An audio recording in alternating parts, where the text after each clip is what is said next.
Welcome into Outkick the Show. I am your fearless leader, Klay Travis. I hope all of you are having fantastic Thursdays, I think it is. Thursdays, wherever across this great land you may be. We got a lot to dive into today. Just as a preliminary off the top, I am planning on doing a live reaction also for tonight's Democratic debate.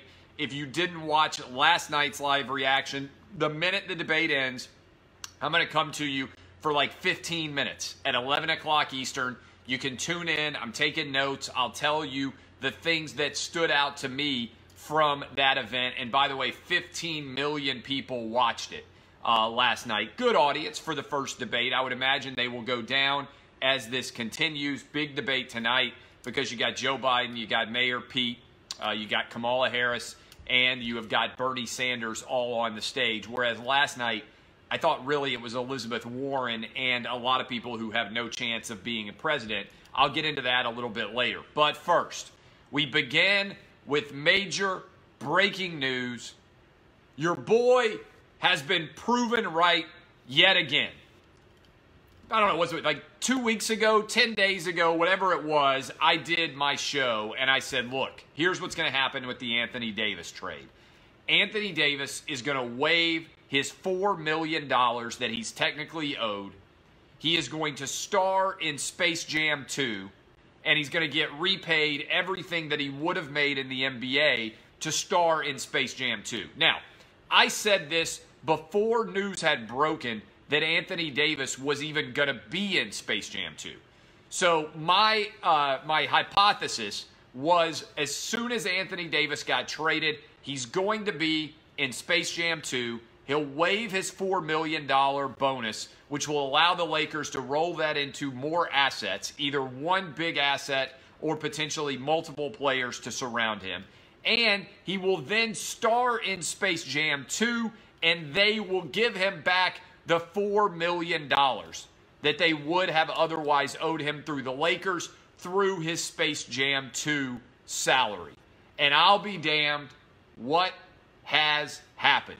Anthony Davis waived his $4 million. The Lakers trade 3 more players to the Washington Wizards, and boom, they've now got $32 million in cap space. They can afford to sign a max deal with a player, or they can use that $32 million and spread it out around 4, 5, 6, 7, 8 different players who aren't max contract guys and could potentially come on as shooters. To me,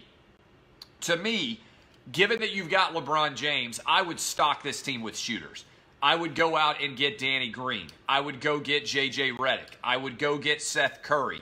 Whichever available players you can find, go get them as shooters outside instead of trying to get as many people as you can to come after that max contract deal. Because I don't think D'Angelo Russell's worth a max deal. I think the only player right now who will play next year that is worth a max deal is Kawhi Leonard if he were willing to come join the Lakers. Now, I will say this. There is a possibility, if they get Kawhi, that this is going to be an incredible test case because you will have 3 All-Stars, 3 incredible players, and then 12 dudes all making basically league minimum, which would be the most lopsided roster we have ever seen in the history of the NBA. Everybody last night in the Democratic presidential debate wanted to talk about income inequality. That is the Lakers brought home to roost, where you have 3 CEOs all making around $30 million a year, and the rest of the team combined is making whatever it is, like $10 million, right, for the other 12 players. So this is, I think, an incredible story to follow to see how it all ends up shaking out. But I told you from the get-go, all right, this was the play. And I'm forgetting about Kyle Kuzma, but he's not costing very much money right now. This was the play from the get-go. Get Anthony Davis to take less. Don't take the $4 million. Take it through Space Jam 2. It'll be impossible for the NBA to argue that he's not worth $4 million in that scenario, in that movie, because his time's worth a lot of money. And I don't know what kind of investigators the NBA has to actually look into this. Now, The challenge you get into in general here is that this is a huge difficulty, right? As you go forward and try to break this down from the NBA perspective, if you allow everybody to have the ability to start paying players outside of the salary cap, this is why I've always been opposed personally to the existence of a salary cap. I mean, this is my argument from the get-go. You should not have salary caps in pro sports. Certainly the NBA, if they wanted to create more competitive parity, should not have salary caps for best players on everybody's team. So this in and of itself will be an intriguing story to follow, but the Lakers have done what I said the Lakers would do, which is create the space and let Anthony Davis get paid through Space Jam. Here is a real question. A lot of people focusing on Kawhi, all right? A lot of people focusing on Kawhi. Why not, if you're really thinking long term? I've made this argument from the get-go. Do you know who I think the best player in the NBA that is a top-range player would be to pair with LeBron James? Klay Thompson.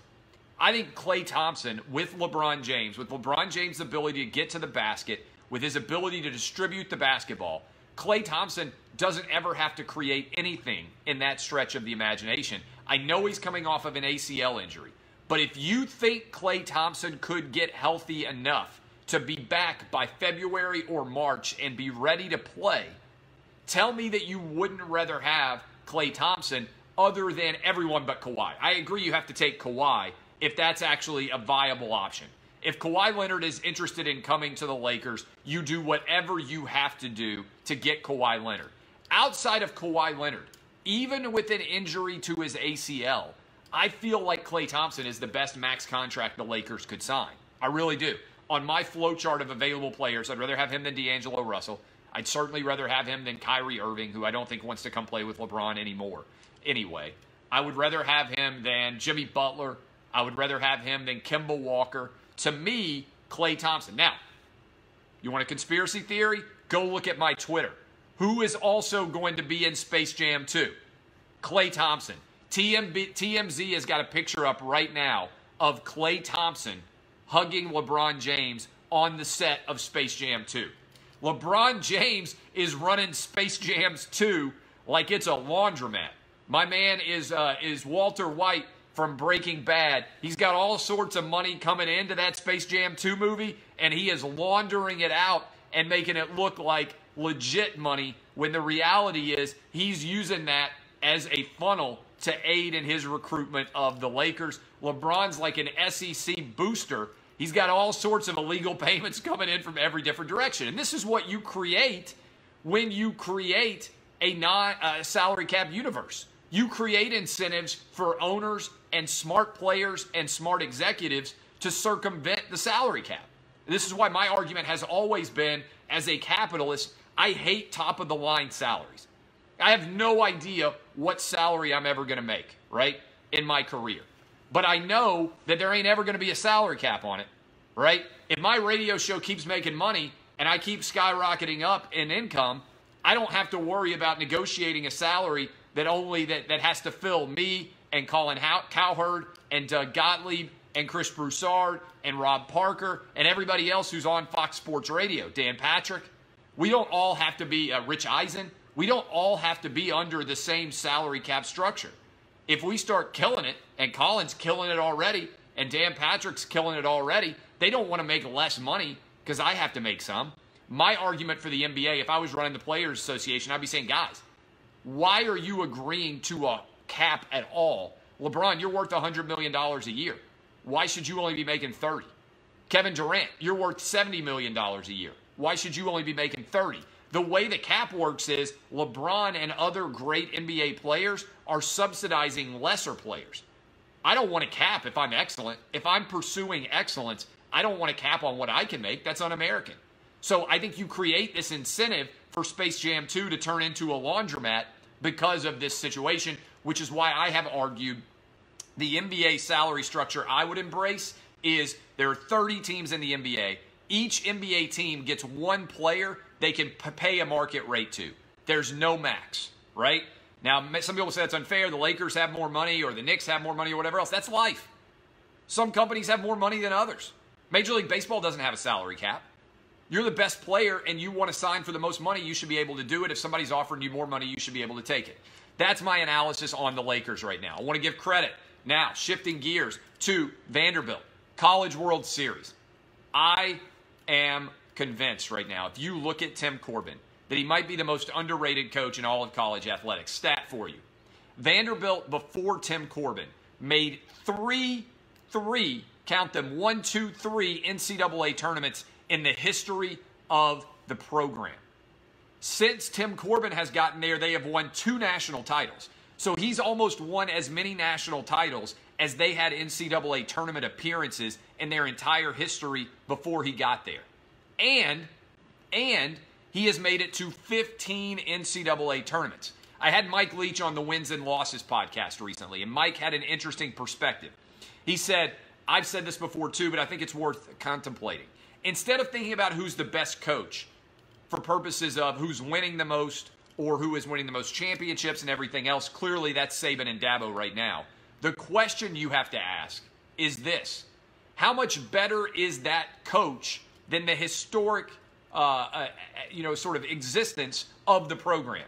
And if you use that as the mantle by which you measure, Bill Snyder may well be the most successful college football coach of all time, and Tim Corbin may well be the most successful college baseball coach of all time. Now, some people out there are making arguments they're saying, oh, Vanderbilt has an unfair advantage because they don't have to they get more scholarships than everybody else. This is stupid. Let me explain what Vanderbilt does. And it's actually a great positive. Michigan is doing the same thing. If you are a wealthy enough school in the modern era, the opportunity you have to create a diverse student body is often conflicted and challenged by what your school costs. In other words, there is not very much economic diversity on top college campuses. A lot of kids are rich kids, right? If you actually break it down, they are insanely rich because their parents are rich. Such that even if you are white, even if you are black, Asian, or Hispanic, it tends to be a collection on elite college campuses of kids from economic means who have the resources to be able to afford to go to elite colleges. So, schools, to their credit, have recognized that just as important as racial diversity, economic diversity is as important, if not more important, than racial diversity in the modern American society. So, a lot of these elite institutions, including Vanderbilt, which have substantial endowments, now say, if, for instance, your family makes $60,000 or less, then you can go to college 100% free. They will float your tuition costs. And so if you go look at a school like Vanderbilt, if there is a player who is good enough to play baseball in D1 and they also don't have the resources to be able to otherwise attend that university, they get treated the same as any other student would. That is, to me, completely fair. Now, I also think we got to address the lack of scholarships in baseball at some point. Every baseball player should get a scholarship, all right? This idea that we have created in Title IX, where men's scholarships get cut, so a bunch of women's sports that don't pay for themselves get scholarships as well, to me, we need to reconsider and recalibrate all of Title IX. In particular, I want to see this lawsuit filed. Football isn't a men's sport. It just happens to be a sport that no women are good enough to play. I want you to think about that philosophy for a minute. In theory, all 85 scholarships on a college football team are part and parcel available to every woman on the planet. The fact that a woman is not good enough to get a D1 college scholarship does not mean that men's football is in fact men's football. It's just football. Football is co-ed. Women are just not good enough to make the team. That's an argument I would love to see made in the courts, because I think it's true. If there were a great female athlete who was good enough to play football, she'd get a scholarship. And so I would like to see this lawsuit. If that were true, then all of the balancing for football scholarships would not go to women. You would cut it in half, and men's sports would get 42.5 more scholarships, which would include baseball. So I think if women's softball players are getting scholarships, to me, equality would dictate that baseball players should all get scholarships too. I just don't think it's fair the way it's structured right now. But Vanderbilt, I love what they were able to do. This was a championship of the highest magnitude to see what they overcame in the swimming death 3 years ago that happened. I absolutely love everything about Vanderbilt baseball. My wife and son were in Omaha. They had an incredible time going to games 2 and 3. They're in the process of flying back right now. My major props to Vanderbilt University, to Tim Corbin, to everybody on that team, particularly the seniors who overcame the death of a teammate in drowning 3 years ago and found this championship. This was a great feeling. And the kid whose parents were on the field, the kid who died 3 years ago, his parents were on the field, and it was just an incredible moment, I thought, overall. Okay, a couple of other things. Democratic debate. And I do need to get Tim Corbin on wins and losses. I'm glad you mentioned that. We got Paul Feinbaum on this week. Fantastic. Getting incredible feedback from you guys. We have done 5 long-form conversational podcasts. It's not designed to be gotcha journalism or anything like that. I just want you guys to get a better sense for people who are in sports, media, business, and wherever else. We started off with Jason Whitlock. I think you guys will enjoy it. We then talked with Shannon Terry, who founded Rivals and 24/7 Sports, sold them each for $100 million plus. We talked with Washington State football coach Mike Leach. We talked with Greg Sankey, the commissioner of the SEC. Paul Feinbaum is the guest this week. We got great guests lined up in the weeks ahead. One a week. Go sign up on iTunes. You put in my name, Klay Travis. It'll pop up. Subscribe. Rate it. I think you guys will enjoy it. I appreciate all of you who are giving me such tremendous feedback on that. And also thanks to all my guests who have come on. All right, Democratic debate last night. Democratic debate last night, I thought, was a lot of sound and fury that didn't signify very much, to steal a line from Shakespeare and also William Faulkner and Benji Compson. The last night's show, to me, was not very impressive in terms of revealing any major changes in the overall landscape of Democratic candidates. I thought Tulsi Gabbard and Delaney were the two most interesting. I thought the Ohio congressman who argued, hey, ultimately this election is going to come down to who ends up being able to win a championship here, for lack of a better term, is going to come down to who wins the Big Ten, right? Whoever wins the Big Ten in 2020 is going to be your president. Who does Ohio vote for? Who does Pennsylvania vote for? Who does Michigan vote for? Who does Wisconsin vote for? You tell me how those states are going to go, maybe Minnesota as well, and I will tell you how this election is going to go. Florida, I think, is going to end up going for Trump. I think Trump will hold North Carolina. I think he will hold every other state that he won. And ultimately, this test for 2020 is going to be, can the Democrats retake the industrial heartland? Can they win the Big Ten? That's what the election is going to come down to. And I didn't think anybody other than the congressman from Ohio and Amy Klobuchar, the governor from Minnesota, really made that case last night. But ultimately, the only person on the stage among those 10 that I think has a chance to be the Democratic nominee right now is Elizabeth Warren. I thought Beto crashed and burned. I thought he was atrocious. Joe Biden tonight, I'll be intrigued to see how much people go after him, if at all, because they didn't mention Biden at all on the first night. Trump wasn't even mentioned very much either. And so I think as you break this down going forward, there are right now 4 candidates that I believe are in the mix that could be the next Democratic nominee. Elizabeth Warren, Mayor Pete, who I think is fading fast, and ultimately Bernie and Biden. I think it's going to come down right now, reading the tea leaves, to Biden versus Elizabeth Warren. And I think Biden beats Trump. I think Trump beats Warren. So for Democrats, I think the question is going to be, are you willing or able to select your best nominee, or are you going to be held handcuffs by the way that social media responds. This will be pretty intriguing, I think, to see how all of this ends up shaking out.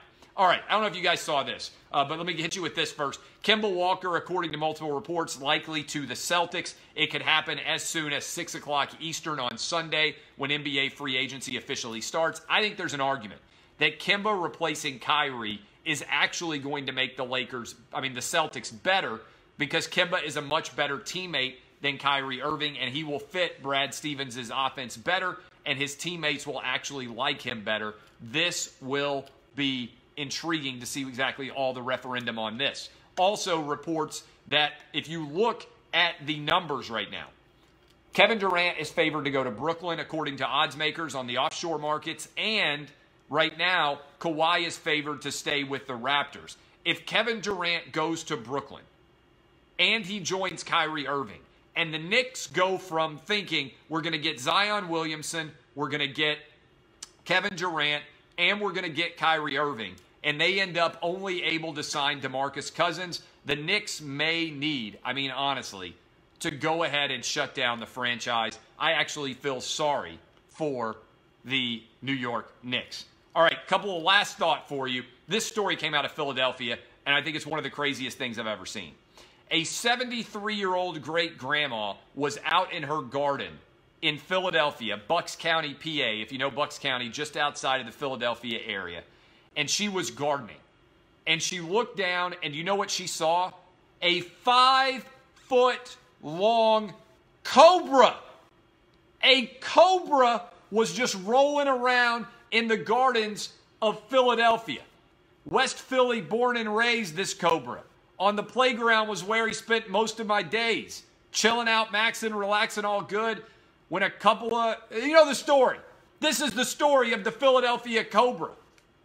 Grandma is out on her front yard working in the garden, and I'll be damned if a cobra doesn't roll up on her. A legit cobra. I don't know about y'all, but if I looked over and I saw a cobra, and that thing suddenly rose up and spread out its head like a cobra does, I would faint on the spot.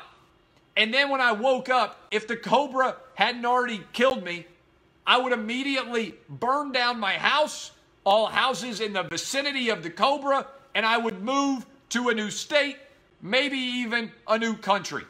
I would be like all of the Democrats when Donald Trump got elected, except I would actually run my ass to Canada in the hopes that it's so cold there, cobras could not survive. Do you know what this grandma did instead? She had a shovel, not a big shovel, like a grown man-sized shovel. She had a handheld shovel. She killed the cobra with a handheld shovel. The cobra rolled up on her. She said, "Not today, cobra," and she chopped off its head.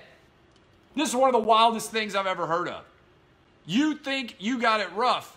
Granny was working on her garden, and a cobra rolled up on her, and she killed it with a handheld shovel. And she said she did it to protect all the little kids in Philadelphia. Now, let me tell you this. This grandma should be elected senator, governor. She's done more to protect us than anybody else in politics that I can think of in recent history.